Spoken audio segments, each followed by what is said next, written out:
evening and a very, very warm welcome to the Royal Opera House, both to the audience here at the Claw Studio upstairs and also to all of you watching worldwide via our live stream on YouTube. Welcome. My name is Clemency Burton-Hill and I'm delighted that in tonight's Insight we are going behind the scenes as the Royal Ballet prepare to perform a new work by Wayne McGregor. It's called Multiverse and it's being performed as part of a triple bill here at the Royal Opera House between the 10th and the 19th of November, all part of our celebrations marking 10 years since Wayne McGregor has been resident choreographer here at the Royal Ballet. So tonight we are going to be talking to Wayne and his dramaturg, Uzma Hamid, about Multiverse, finding a bit more about the work. We'll also be talking to Wayne about his 10 years here at the ballet.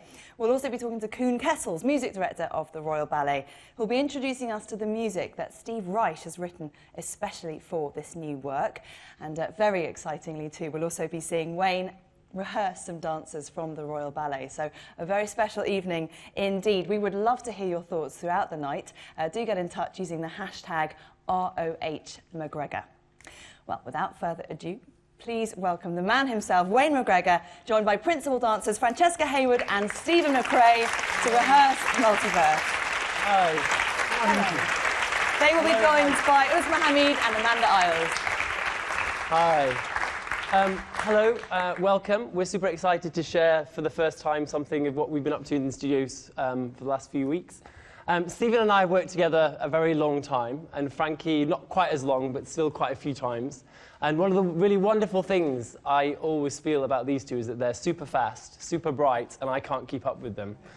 And so today we're going to have to invent things to rehearse. So, you know, one of the things I really love when I'm making choreography is to what I call get into kind of a choreographic flow. So this idea that you kind of suggest an idea, the body does something, hopefully something interesting, and then that body then carries on and does something else and it suggests something back.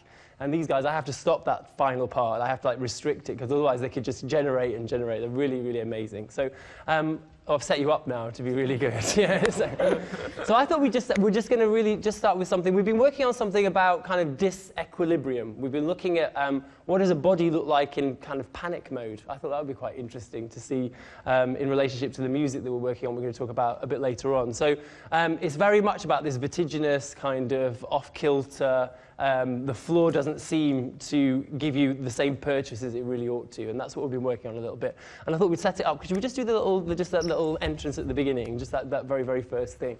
So what I was thinking is that when I saw it earlier today, actually, the feeling of should be like that rather than too much tripping. Yeah, so let's just try. See, it's kind of a bit more fluid, and the weight changes. Boom. That's it. Great, Frankie. Very good. And then it sets a foot structure. Okay, here. Okay, cool. Let's have a little look. Okay, so Stephen, I want something super direct, really clear. Can I just see what this articulation is in the arms? So, yeah, great, fantastic. Then, one boy. A little bit more shoulder blade and then back. A bit more shoulder blade. Go. Yeah, down. Bit bigger, more wrists. More wrists, fantastic. Frankie, what are you up to? Oh, even more. Yeah, so that hip, really, that hip flexor really very far forward. And and a bit slower, just a fraction slower. Hey, yep, great. Really invert the arms, really hunch back. Okay, from there, let's have a little look. Oops, when do you normally go? And how do you normally see? Stephen comes close. Wait up, stop a second. Great. A little bit more here. Chiang, chiang. Frankie, just a little bit more energy and release as you come back, not quite as brittle. Chiang. Hey. I think between actually transition. So let's look at what transition looks like. Gorgeous. Away. Stop a second. And then Stephen, is there any way this can be not quite as tight on the way back when she does her combre? Way. Frankie, keep this really, really articulated, strong, and then really work into the transition in the floor. Yes, you really work into the transition in the floor. Arch, way. Great, that's really good. I liked how you did this. Pull it down and into that lunge. So a bit more of that, right? Bam. Oh, Even so fast, yeah. Go a bit more tilt under.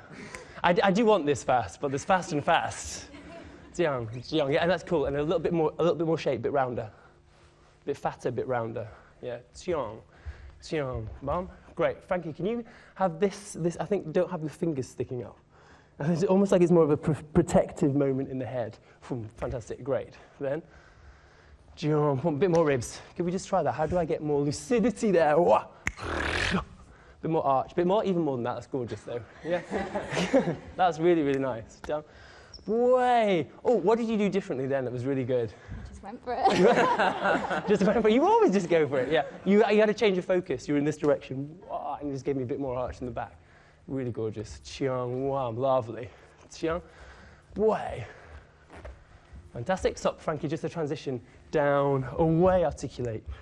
Super clear. So it's like a kind of a calligraphy, a ribbon of movement that just is recursive, keeps going, even though it's fast. Whoom. Way. I like that. Okay, stop a second. Okay, cool. Whoom. Way. Place it just outside yourself. We're doing this little whittling thing. I love that. That's really good. I know, good. Just a little bit longer, a little bit more time if you can, yeah? Boom. Wham. Way. Wham. Way. Wham. Yeah, and then, Stephen, can you do the last one? Can you go da, yum, hey. Yeah, catch the end of the energy of the last whistle. Can you? Yeah, yeah. So I've got some point of initiation. I see where it is. So I'm going clear. Hey, hey, way. Frankie, just delay the arms and a little bit more. Almost like it's almost like vomiting. Yeah, there. Yeah, it's really from the inside out. Yes, it's really felt on the inside, underneath the ribs. Down. Way. Way. Yay, gorgeous. Jump. Lovely. Frankie, when you decide to go, bit more articulation, yeah? Stop a second, great. How can I, great, lovely. More length, more time. Yeah? Again, another whittling moment off the hand. Yeah, let's see. Way. Whoa, cool. So how can we get, so that the first one was good, the second one, great, and then Frankie, just go. Just go, whoom. Yeah, exactly, that was nice. Stephen will be there, won't you? You'll be there, racing car driver. Here we go, let's just see. So just more commitment from that second one. Boy, wham, bay, wham, lovely, gorgeous. Oh, I really like that, that was really good. You did a beautiful thing there, you got a lot of height. Yeah, really, really great. You did a really lovely landing, and then you pitched forward into that position, yeah, which is really good. So you keep dancing in space, yeah, so.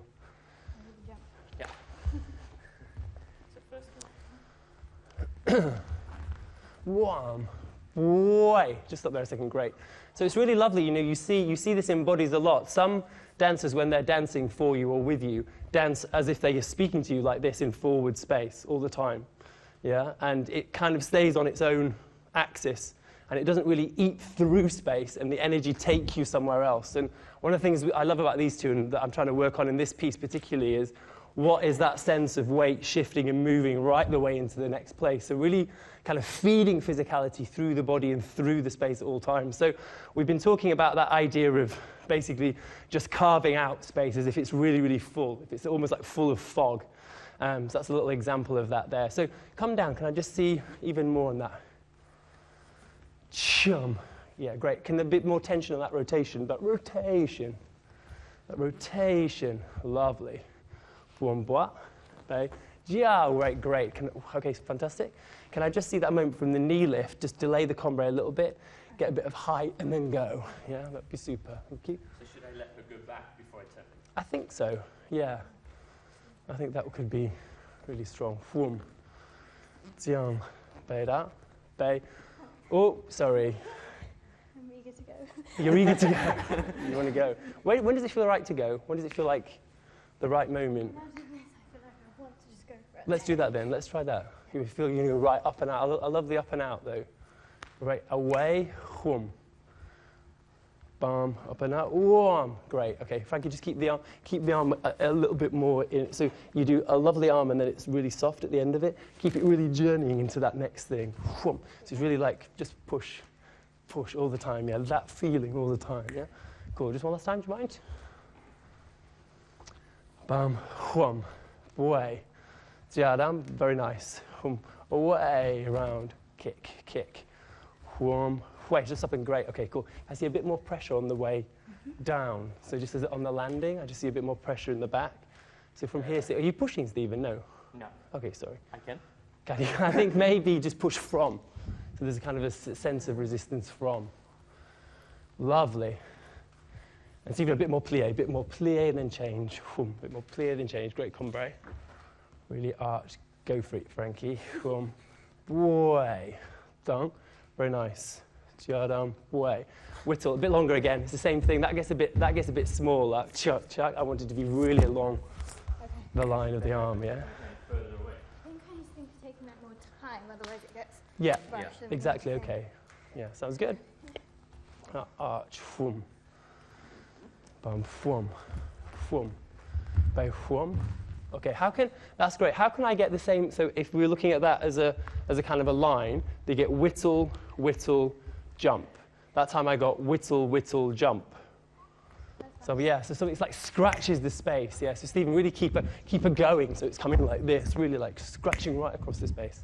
I get out of the way. Bam, bam, bay, whom. Oh, good, that's better. Yeah, great, okay, fine. You're in the car park, it's good. Great, okay, from there, that's brilliant. Gorgeous. Yeah, stab. Second one more. Second, jadam, amplify it. Jadam, whum. Very nice. Whum. Just even more. Da. Hum.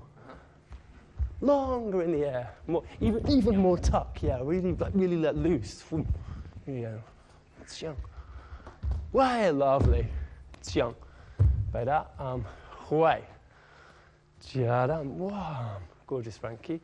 Very nice. Hum. Stop us again. Great. Okay, really nice. How can I just do the arrangement of the arms just at the moment where you press down? What you're doing here, just after the first lift, and then you're down in plie, and then your arms go. Yep. I'm actually thinking about my legs. I think yeah.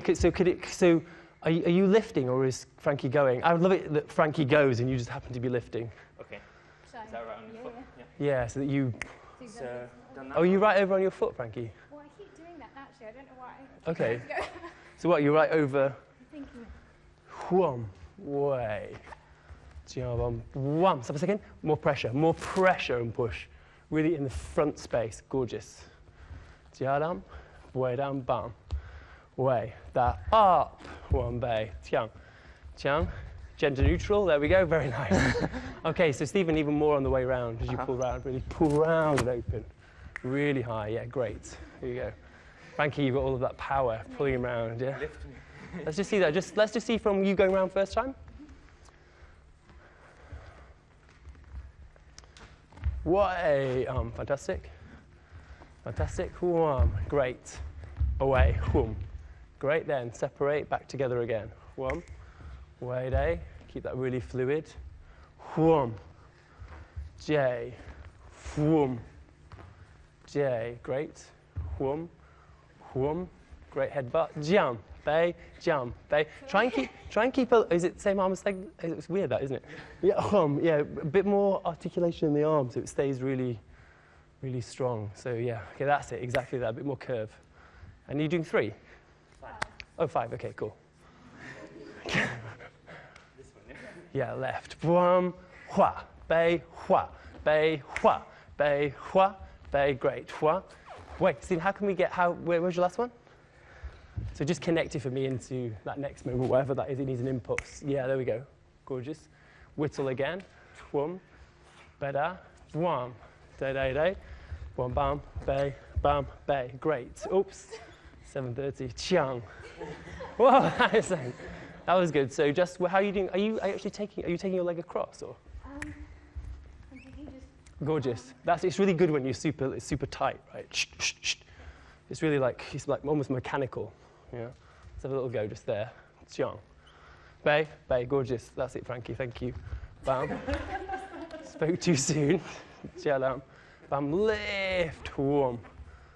Jadam. Wham. Wham. Jadam. Wham. Away. Wham. Chiang. Okay, let's just look at that a second. Ooh, just let me get a little bit more flow in that so I get like a spiral and a spiral. So you've done just the moment before the leg goes. Yeah, so Stephen's gone back and back. Yeah, so Frankie, that's good. Already that's more connected, so I see more transition. I want to see as much transition as possible. That's it, gorgeous. Wham. Great. Arch, arch, arch, arch. Whom. Chiang. Last whittle. Chiadam. Wide out eyes. Away, away. Okay, just a little bit more push, push, and then a feeling of in the back. So you dance more into the back space. Bam, way.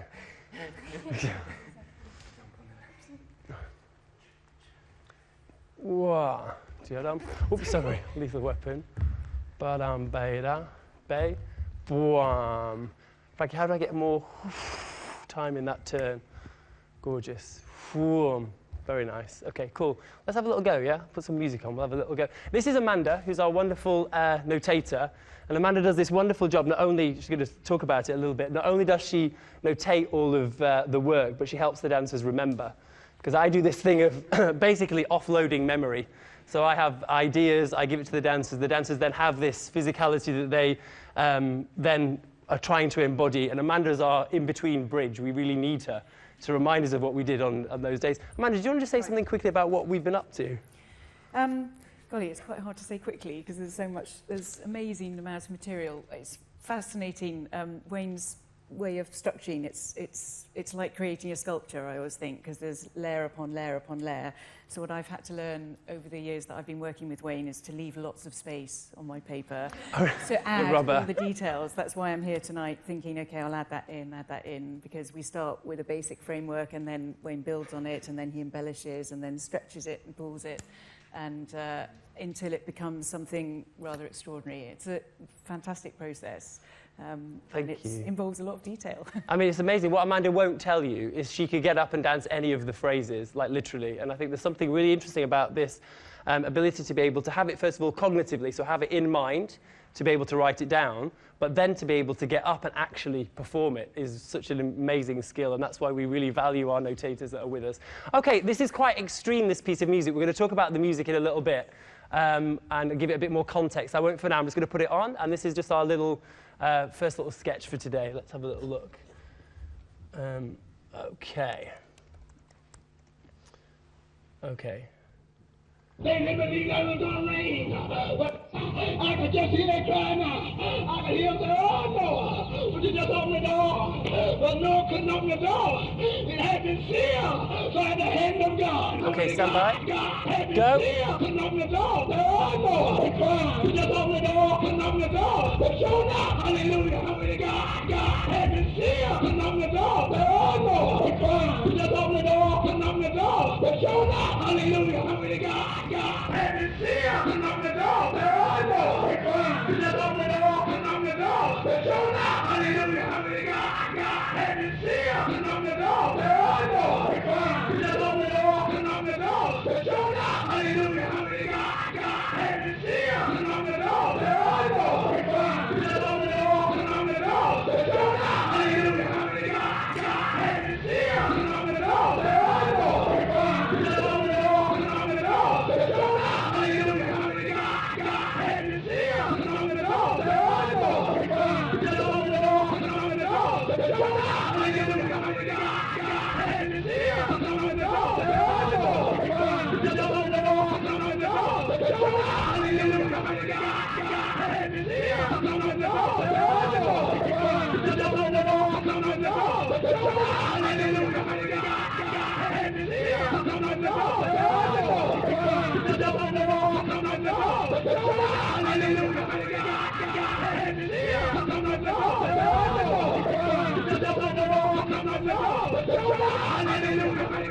God had been sealed. Couldn't open the door. Oh, no. They cried. You just open the door. Couldn't open the door. But show now. Hallelujah. Hallelujah. God had been sealed. Couldn't open the door. Oh, no. They cried. You just open the door. Couldn't open the door. But show now.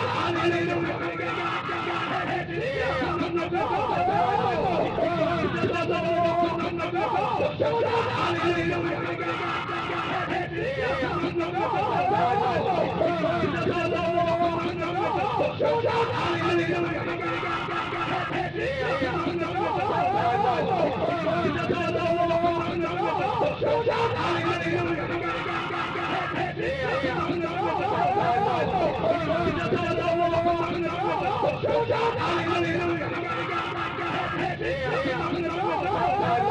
Well done, guys. Thanks very much. Thank you.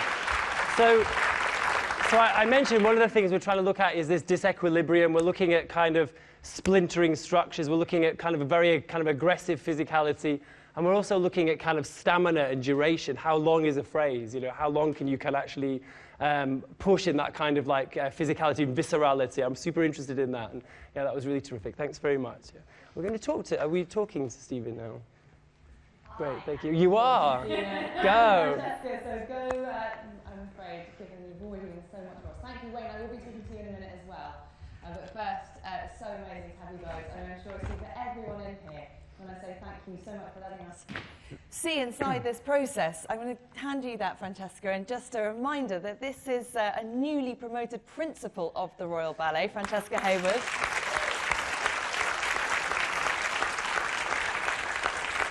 This is her first Insight event since being promoted, so Frankie, lovely to see you. And of course, Steven McRae, wonderful to have you both.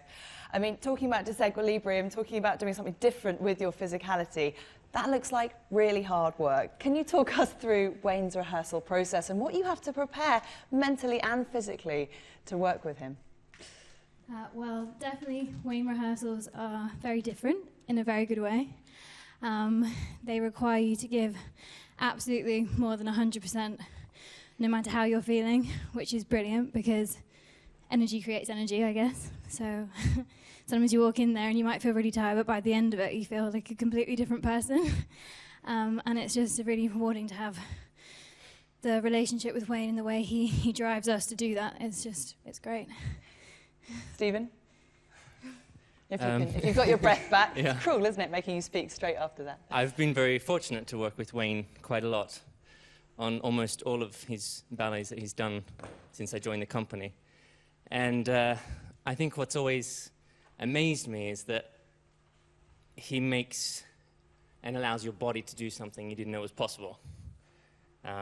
In class, we're always pushing and trying to achieve the impossible, but somehow in his ballets, he goes beyond that, and I don't even know how it's possible sometimes. Sometimes I have the ballerinas wrapped around my head, and I physically do not know how they're doing that, but I'm just making sure the ballerinas that they're know? safe. But I really enjoyed that, that challenge physically, but mentally as well. To be a professional dancer, you have to have a brain. You can't just look pretty and smile. And I think that's most obvious in Wayne's ballets. The speed that he creates, the way that he basically puts it together like a algebra equation. You have to be with it, and I loved academics at school, so for me that's fun. It's important, isn't it? Because sometimes there's a perception that ballet isn't filled with the biggest brains, which is obviously outrageous, and particularly when it comes to, you know, as you say, working with someone like Wayne McGregor.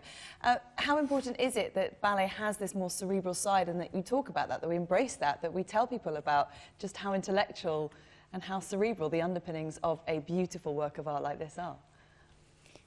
Definitely very important, and also to break that stereotype, definitely. It's rewarding for me at the end of the day as well. Often my brain sometimes more tired than my body, which people will be surprised to know. Yeah, it's my brain that needs a rest, actually. My body can keep going. Yeah, I think breaking down stereotypes across all platforms is something we're all battling with. Everyone has preconceived ideas all the time. Those of you that perhaps have never seen ballet before, I'm sure you did not expect to see that. And I think that's another incredible gem of Wayne's ballets, that it does break the mold. you're both obviously dancing in many a classical ballet as well. Does it help somehow to be having this mixed repertoire at all times? Does the new work help with the classical and vice versa? How do they feed off each other? I wouldn't say they help each other necessarily, but it's amazing that we at the Royal Ballet have Wayne McGregor here, and that we get to challenge our bodies every day and I come into some Wayne rehearsals whilst I take off my tutu, and then I do something like that, and that's really cool. So. It is really cool. Stephen, we're going to grab you again a bit later on. So, Frankie, thank you so much for being with us. Thank you. I'm going to give that to you guys, actually. You can take it off and then you'll have it later on.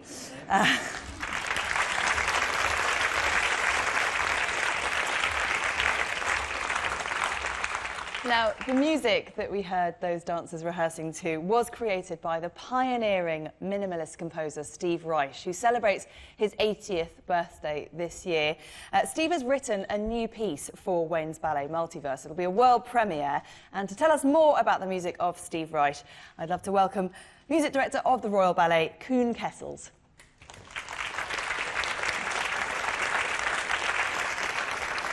Great to see you. Thank you so much for being with us. I always think that Steve Reich is one of those names that people go, oh, don't really know what that is, probably should, there's something scary about minimalist music. But there's so much to Steve Reich, and you are going to be the man to tell us all about him. Can you put him in context for us, and for particularly for people who might not have heard his music? What's it all about? I think we had a little bit already of Steve Reich. I don't know if it's described so, oh, this is terrible music, but I think Steve Reich, when they asked me to present him, it's most like making a link to architecture or to painting is quite easy. I think Richard Serra or Stolewitz, or if we say even then Mies van der Rohe, this is a kind of less is more thing. This is a kind of very complex what we heard, but that's his first piece where he started looping. It's a process that is used a lot. It's phasing. It more happened by accident. Like with the first piece that we heard here, that's his first official piece. 1965, that 1965, so we have to realize it's more than 50 years old. Yeah. Sounds fresh as a daisy, though, doesn't it? And it's a kind of process where they still had, he took this on the Union Square in San Francisco with the Cuban crisis. And there he just recorded it. He put it on 2 tape recorders, and as in the time, the technique was not really reliable as now.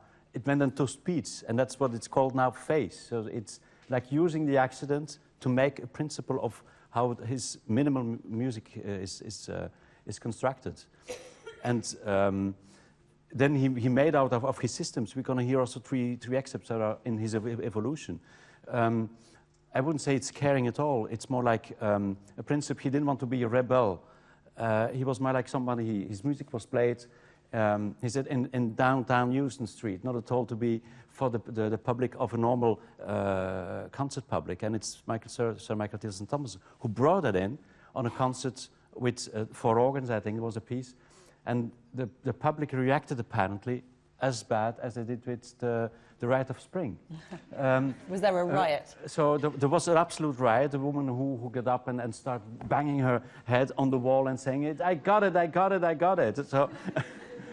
so more like saying, please leave me alone. But he then he himself controlled incredibly well the whole concert and the preparation, and he was very, very, very sad, apparently, that the people reacted that way. But Sir Michael Tilson said, oh, no worry, you will see tomorrow we will be on the papers and we will be played all over the world. And that's what happened. And that is indeed what happened. Why do you think his music has been so influential? It's quite a principle that like people like Max Richter, when it's like Nico Muhly, when it's now like Brian Eno who did here the first time, saying that's ambient, realizing at the time it's the highlight of disco, end of the 60s, beginning 70s. People use this kind of systems that he developed in an incredible way. Radiohead, so it comes from in the past, classical musicians. He comes out of, they call that the suburbs, not being one thing from the underground, wanting to be a rebel, but just saying, I know that my music is not going to work in a normal public, for a normal public. He made his own ensemble. So it's, in his principle, it's using the elements he did, just making his own part and believing in what he did is a way of making what I want to do. And he continues to do that to this day. It's fascinating. You've chosen 3 excerpts, as you say, to introduce us to the music of Steve Reich. Perhaps you can tell us about the first one that you've chosen, which is from Tehillim. Tehillim means psalms. For preparing the new piece, I had made a lot of remarks. It's an anecdote, but it's too funny not to tell. I had Steve Reich for Sunday on the phone. It took us a week to find the right moment, as this was. And as the introduction, I said, I did Tehillim. It's one of his most complex pieces. And then he said, oh, did you do Tehillim? It's a fantastic piece. I think so. I think it's my best piece until now. Do you agree? So he's an incredibly communicative man, and he said, no, he has been a lot in this kind of system and looping and finding ways of composing. And with this piece, he went back to the texts. He was very into the African, as we know, African drums from Ghana, within the gamelan, Balinese music in the systems, but also in the sounds. With Tehillim, I think you will hear, it's just vocal voices. It's getting into one of these psalm texts, and he uses this as, for the first time, I think, again, he used for the first time text.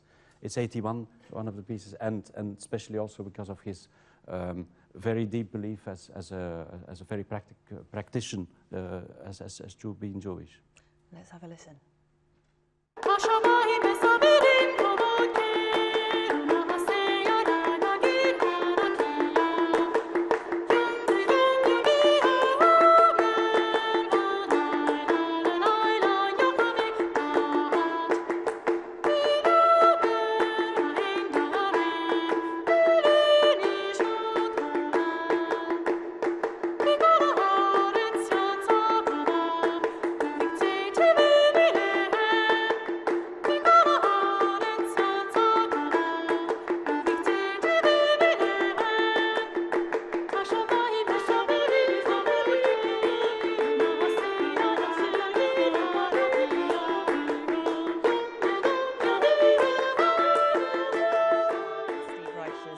Work from 1981, performed there by the Schoenberg Ensemble with percussion group The Hague, recorded in 1993.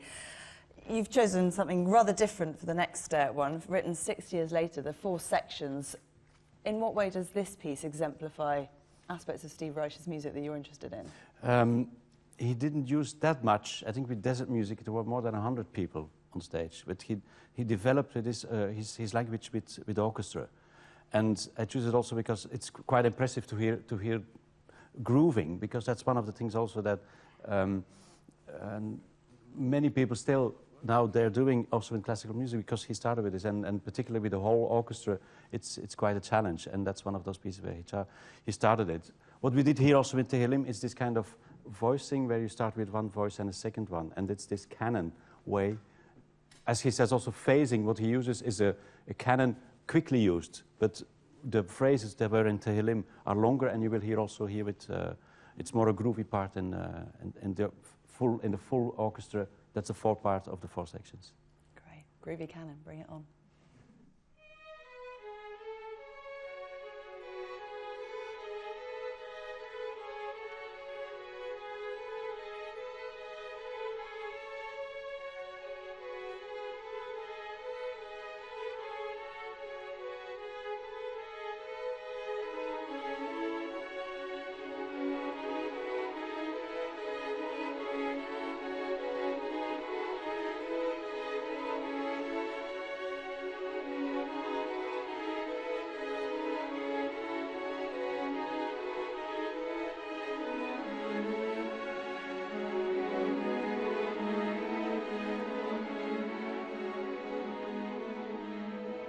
Opening section, strings of the 4 sections, a work from 1987, performed there by the London Symphony Orchestra, conducted by Michael Tilson-Thomas, as you mentioned, someone very significant in bringing Steve Reich's music to a concert hall audience and more. That was recorded in 1988. Were you expecting that? You looked No, this is the beginning of the piece. The 4 sections, that means first strings, then woodwinds, and percussion, and then the brass and the fourth one, the full orchestra, was the one I was expecting. That I was explaining before, but that's one of then you hear he was very linked to Perotinus. His influences himself are quite extraordinary. As you can hear, you would say it's like medieval music. He was obsessed by Perotinus and Guillaume de Machaut, and then the 12th century music, and by John Coltrane.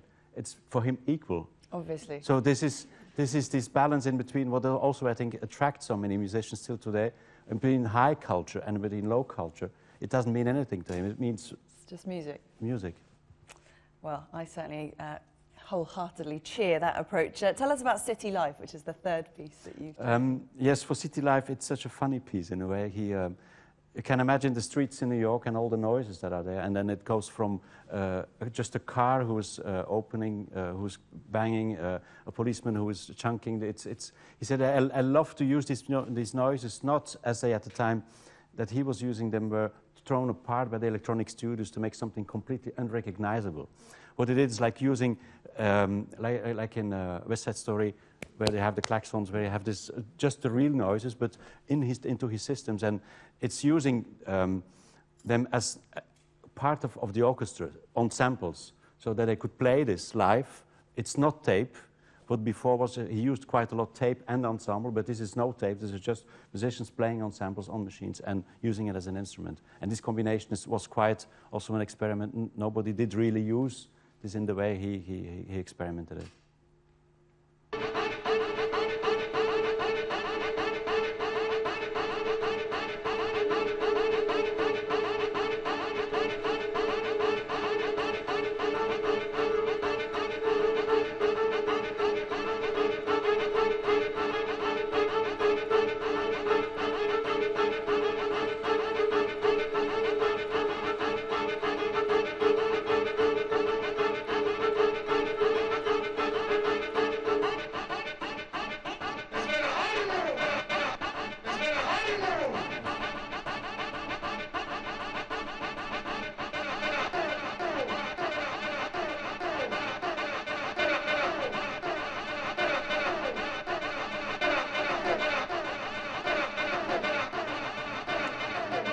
City Life, a piece from 1995 by Steve Reich. We had the third movement, It's Been a Honeymoon, performed there by the Steve Reich Ensemble, recorded in 1996. All of those pieces are available on None Such Records if you want to delve deeper and indeed hear the full orchestra in the second piece that we were talking about. Very excitingly, he has written a piece for Multiverse. It is his first commission from the Royal Ballet. It'll be a world premiere, as I mentioned, in November. Tell us about the piece that he's worked on for this ballet. I think Wayne can tell us much more in that way, because he has been the person who convinced Steve Reich to write again a piece. I think his last piece before, if I'm not wrong, was 2013, and I even believe he had decided not to write any more piece. But no one can say no to Wayne McGregor, right? So there we are. We'll hear a bit more from Wayne then, but I understand you did have a conversation with Steve, is that right? Yeah, because when I get a score, the first thing I do is investigating, researching what is missing in a way. Composers, it's not that they write so fast, but it's like for putting it into practice, although he's, of course, someone who always played his own pieces so I had quite a lot of questions, repetitive, loop questions in a way, because I had 120 questions, probably all could be reducted to 5 questions, but there were 120 the same questions on different places, on different variations. I guess you can't complain about that, really. And so I tried to call him, and it's all about how to clarify the detailed work in making clear the canons, because it's a very optimistic piece. In a way, for him, it's a very simple piece, going back to only 17 musicians, no electronics. We will be amplified to, as he always loved to have the transparency developed by just a kind of enhancement. I had just basic questions, and he's an incredible funny man. He's very interested, immediately very practical, and we spent a half an hour, and I think 20 minutes we have been laughing.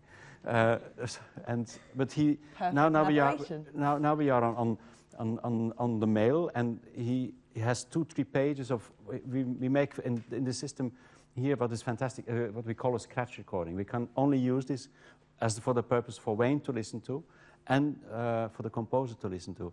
And then he said, okay, I have to put down on my phone because then I can use my two hands to applaud the way you already recorded this piece. It will be magnificent. So we were quite, so it's in this experiment state, and he explained in 2 pages all, and that's yes, but, and then there met mezzo forte, the piano, net long notes, missing accents. I'm so terrible, he said, with musicians, I always do so many mistakes, and I should be much more simple. And then he continued, so it's very practical, but very humoristic and very making. He begged, could I have at least a half an hour with the orchestra when he's here? Wow. What a gift to be working with a musical mind of such importance and significance from the century. Thank you so much, Koen Kessels. Fascinating to talk to you. And thank you so much. Lovely. Thank you for your insights.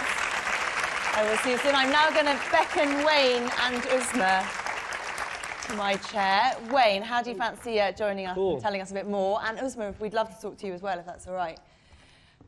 Thank you both so much for joining us.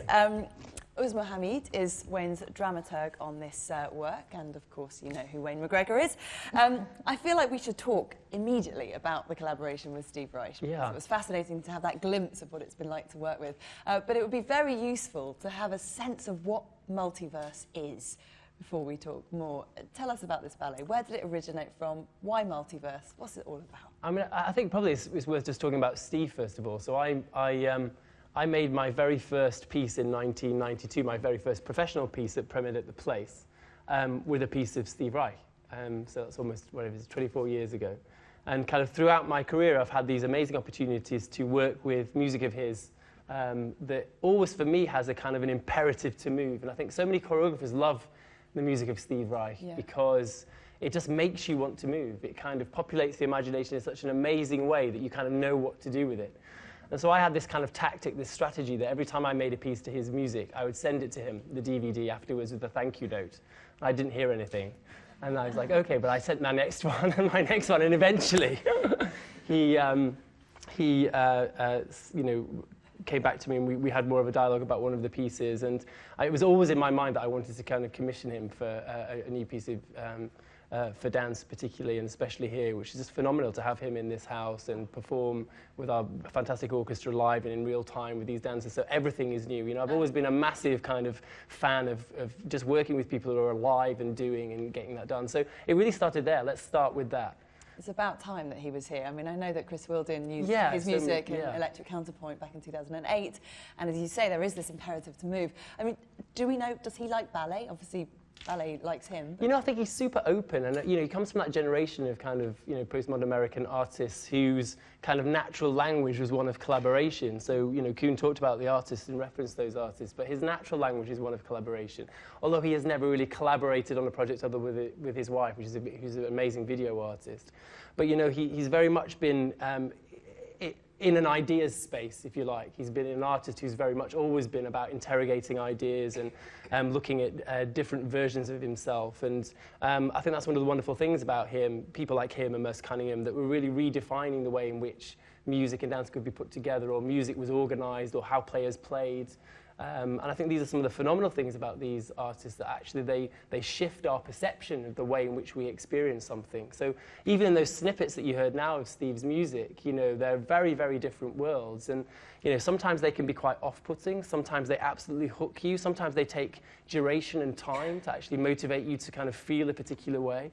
And I love all of this, because these are all physical kind of relationships to image and acoustic image and body that we're trying to work on all the time in the theatre. So it's just a natural kind of collaborative endeavour in that way. And how does the collaboration actually work? Do you give him a brief of what you want? Does he send you music? I mean, literally. No, I didn't write Steve like a brief of what I wanted.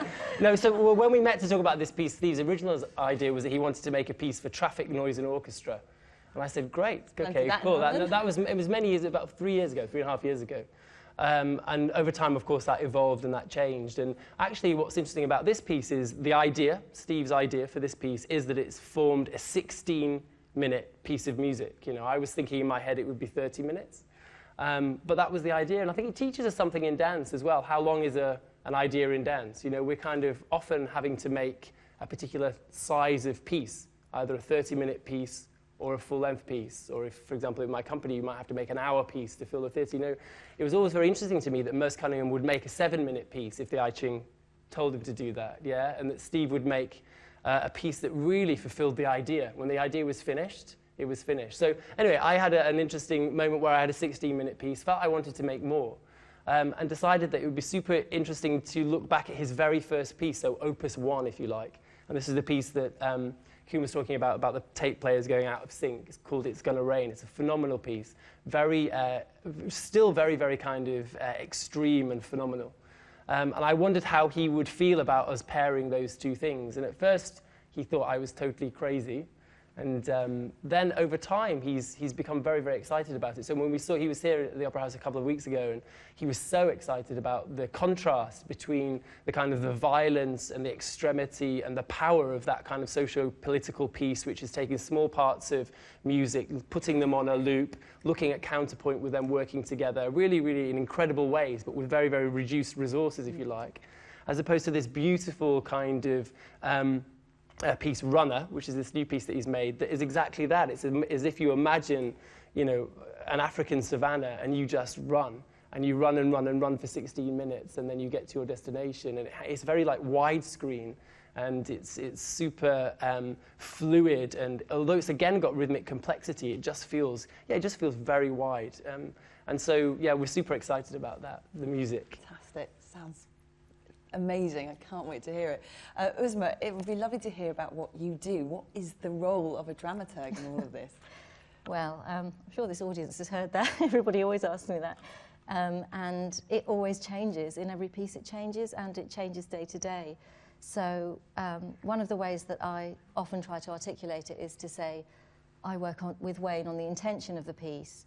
And that means clarifying what we want it to be before we start rehearsing, so concept development really, what we want this piece to be about in broad terms, thematically and conceptually, how we want to structure it, what we want it to say and how we get it to say that.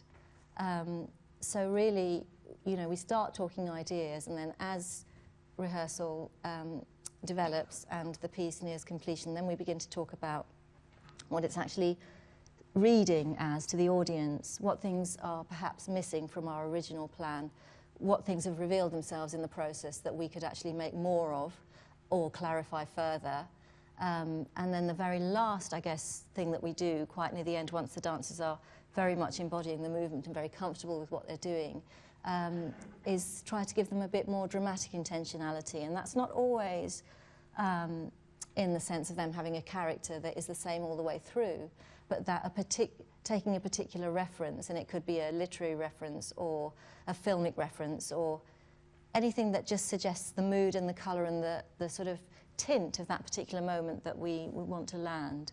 So I don't know if that makes sense. Well, it does. As a sort of gallop through what dramaturgy Exactly. It was a bit of a mean question to sum up such an enormous role.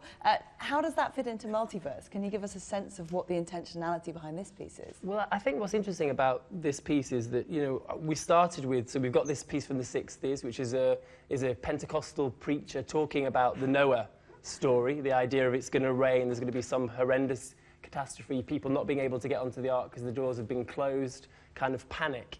And that immediately got me thinking about kind of images related to Noah. So, you know, old Renaissance paintings related to Noah. And when I looked at the kind of the physical grammar in those paintings, it reminded me so much, partly because I'd seen so many of them recently, of the images of Syrian refugees coming from Syria and traveling on boats and this impending doom. And the physicality was very similar. So I found a whole series of images that almost matched the images of classical kind of painting, the Noah image. So an amazing image of an older man pulling out a baby in the Noah image, the same in, and you see that this is a story of all times.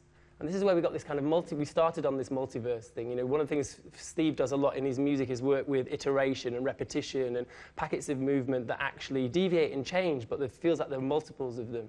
Rashid Rana, who's this amazing Pakistani artist that we're working with, his work is very much about multiplicity. It's about things happening in several times at the same time.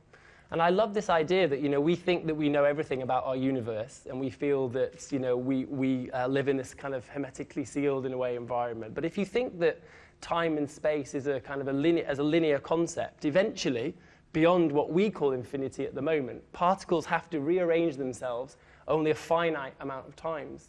And so possibly, in our multiverse, beyond the universe, you get a looping structure where you see multiple versions of yourself. So there are many of you living many lives simultaneously. So if you took the macro view and zoned out of this little bit of tape that's playing our life, there are multiple and multiple and multiple versions of us. And I love that as an idea. I just feel there is only one Wayne McGregor, though. Really? I just don't buy it. I don't buy it. Please, no. I just hope that every What a mistake I world, have with somebody else who makes a filled different with- one. Filled with multiples of you, Wayne. How do you guys work together? Well, I think it's about, I mean, in a way, it's part of that collaborative team. So in the same way that you work with, you know, in this case, Rashid or Lucy or Mo who's doing the costumes, is first of all, what I try to do is propagate the imagination, stimulate the imagination.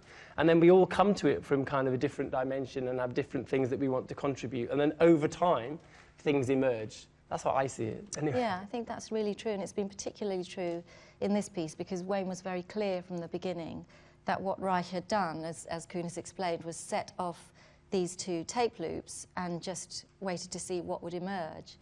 And so Wayne was very clear that we can't come in and impose story on what happens. We have to have that very pure discipline and wait for meaning to emerge. And hence, we were quite late with the title of this piece. Every so often, I'd get a little call from the ballet office going, so do we have a title yet, Osman? We're just waiting for it to reveal, and indeed it did, because as Wayne has said, what you get, in fact, in that, to talk about that very first part of It's Gonna Rain, is this idea of a single entity, so one voice saying one speech, that splits into two. So it's a kind of a genesis of something that then becomes two things that have a separate life of their own. And in a way, this then becomes a paradigm for what Wayne was just describing in terms of cosmology. So a multiverse being a model where, well, I'm not an astrophysicist, so I'm going to explain it very badly, but the basic idea is that if anytime a choice is made on a quantum level, so if a particle moves in that direction instead of in this direction, at the same time that choice is made, another universe will open up to accommodate the other choices, each of the other choices that could have happened in that moment. So it's this idea of at any given time, as we're making choices going through our lives, there are multiple universes sort of spawning and reproducing themselves to create all the other options that could have happened in this moment. I love the cameraman over there panning the audience, looking for So what? utter incomprehension in people's faces. What a glorious And battle. I thought I was being so clear and You were clarifying the explaining intention of the piece. beautifully. But you know, this is a real scientific concept. It's not something like science fiction. Some scientists really believe this is a really strong kind of point of focus. And I think one of the things that's super interesting about it is if you imagine like a computer simulation where you play an avatar, and that avatar you're trying to give more and more intelligence and consciousness and all of those things. There is an argument that we're all avatars in somebody else's wider computer game, and I think that's really interesting. And just as a kind of a mental dialogue about who we are and why we're here and how does time work, there's some really interesting things there on how you might be able to use that to propagate ideas in choreography. Well, so an interesting analogue in your dancers. They are inhabiting so many different roles. We're thinking about this very mixed repertoire that the company does here. And, you know, 1 minute they're Giselle and the next they're in a way, you know, they are inhabiting different selves. And also so many times at the same time. Like everybody, if you think about each of you, you could be listening to me, but also thinking about what your shopping list is for tomorrow. Sure. Or, you know, we do that all the time. That's how we live. We have this facility to be able to live in different times simultaneously. We had a moment the other day where one of my dogs was like attacked by another dog, and time speeded up so fast that it felt slow. It was we experience this all the time on a physical level, and we just thought those would be really interesting hooks and drivers for this piece. Does it matter that you don't have PhDs in astrophysics? No. Does it matter that you don't see that? No. But what's important about it is it drives the creative imperative. It gets you into the studio to make things and invent things that perhaps you wouldn't without those drivers. Tell us briefly, if you will, about working with Rashid. This is the first time he's made a theatrical work. Yes. How did you find him? It is. Why collaborate with him? Yeah, well, why him? Well, I saw his a great exhibition of his at the Venice Biennale. I've seen a lot of his work online. He's represented here in London by the Listen Gallery, a fantastic gallery. I just immediately, when I saw, he works a lot with kind of transliteration processes, this idea that actually time is shifting between images. He does it with virtual reality rooms in different locations. He's always been interested in what is this multiplicity of time. So I thought that spoke immediately to the work of Steve Reich. I thought there was an amazing kind of synergy between those things. I went off to visit him in Pakistan, and he's an amazing practice and an amazing thinker. And so, you know, for me, always what's as important is to try and bring people into the theatre that perhaps have never worked in a theatre. You always get this phenomenal experience when you bring an artist round to the Opera House and you show them the stage for the first time, and you get that moment where their chin drops to the floor and they realise that is a canvas in some way. And then it's immediately followed by panic in terms of what it is that they're going to do. But you love that, don't you? I love it, but also I love it because here now we've got an amazing group of people and a team from production to the way in which we manage those artists and work with them that really helps them through that process, so it's kind of seamless. And that is, I think, one of the phenomenal things about working in an environment like this, that we have that traction to enable an artist to work at that scale in a collaborative way. And you have been with us for 10 years as resident choreographer. Yeah. Do you ever get used to that scale? Do you take that canvas for granted? No, I never think. You never take it for granted. I think, you know, I think it's always such a privilege to be working on a new piece, and you really realise. I think I always feel it, and I think it gets. I think, you know, I used to always think in choreography that the more choreography you made, the easier it would get, and the more confident that you would get in making. But I think it's the opposite. I think you get way more dissatisfied. I think you're way more critical, way more impatient with yourself. And these things are things that you have to deal with in your own kind of consciousness to be able to drive. And it's always easier when you come into a room when you have dancers like we've just had, you know, with Frankie and Steven. You know, they were talking very kindly about, you know, what I bring to them, but what's amazing is what they bring to me. And the dancers here are really, really phenomenal from that point of view. Given that you know the company inside out, I've got a question that's come through from YouTube from someone called Liliana, who says, do you go to the rehearsals with the steps decided, or do you decide in the studio? Brief answer, if you will. Wow, well, I think brief, I'm not sure. So I go, I guess, with in a state of preparedness. So I don't know what the steps are, but I know the kind of thing that I'm trying to get out of the day and out of the dancers. And it's as much about what they give to me as I give to them. So it's authored in real time between us all. It's not just about what I give. So I think if you want to be a choreographer, I think that process is really important. It's the sharing of physical information rather than you imposing physical information on another body. It's wonderful to hear you talk, Wayne. I could talk to you all night, but I think sadly we have to wrap because we've got so many other treats in store for us. Wayne McGregor, Cool. Uzma, Thank you. Thank you so much.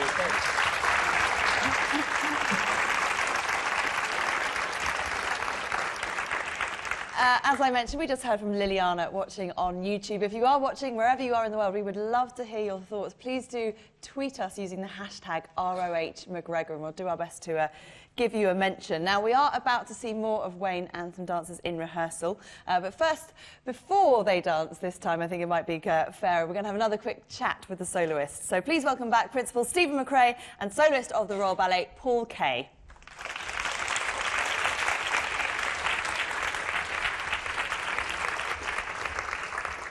Welcome back, and lovely to see you, Paul. It's been an amazing insight. I mean, I'm sorry to speak for everyone in the room and everyone watching to say it's such a privilege to see a little bit of how Wayne works with you all. As you've both created roles in Wayne's works, it would just be great to just hear a bit more from you about working with him and what it's like to create a Wayne McGregor ballet. I'm going to start with you, Paul. Working with Wayne is a fantastic experience. It's always individual to what you can bring to the piece or the rehearsal. And what's very interesting for me is it's always evolving. The piece is never complete until almost the first night. It's not completed 2 weeks before, and we rehearse it that way till the end. It's changing every single day until the very opening night. So it's very exciting and exhilarating. Sometimes hard to remember, but it's a great process.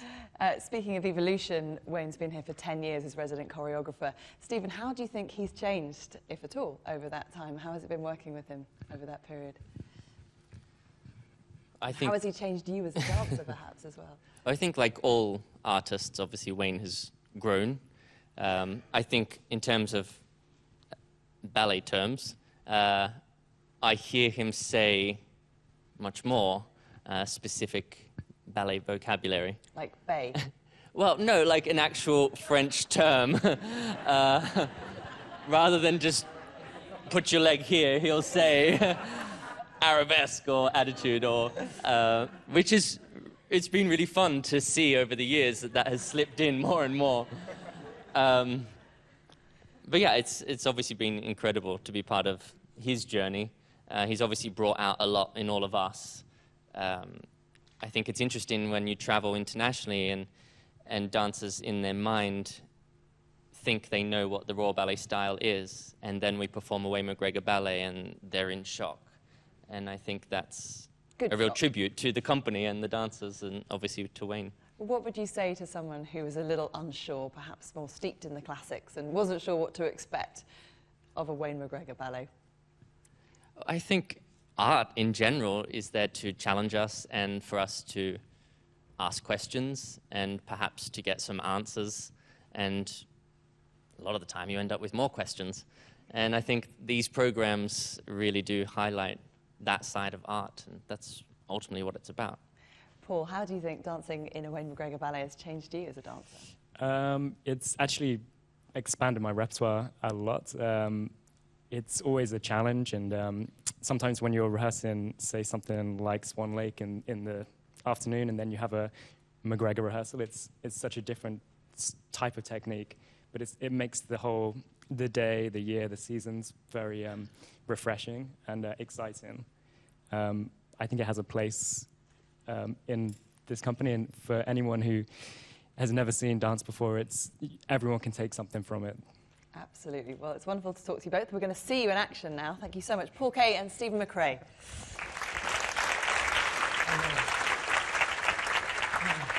I'm going to get my own back now. It's so true about that, the language, how you pick up language and how you learn about language. And you know, that has been one of the wonderful things about the sharing with dancers, is that they can't help but imprint themselves on you. And so when I've made something here and then it's been revived somewhere else, you always think, I even call my dancers that. So in Chroma it will say Stephen, or in Infra it will say Paul. You know, these people who've created and generated these works with me, it's really about us rather than about me. Okay, now these two have been super fast in all rehearsals. They're both extraordinarily fantastic at complex coordinations. One of the things that I wanted to do that I've done very little of in my career is look at Unison and look at a we talked about duration early on, look at a piece of Unison which would be over 7.5 minutes long. And so that, just in terms of a technical, kind of the technicity of the body attribute, is extraordinarily difficult to do. And for me, it was important because, you know, in the Steve Reich thing that we talked about earlier on, these tapes are slightly out of sequence. What you see is this phasing effect where time kind of moves just slightly out. So there's a relationship where it's absolutely in, when it's slightly out, and when there's a canon where one event is preceded by another. Yeah? And so one of the things that we've been working on is how do we get this phasing to look confident enough that it doesn't look like they're just making a mistake.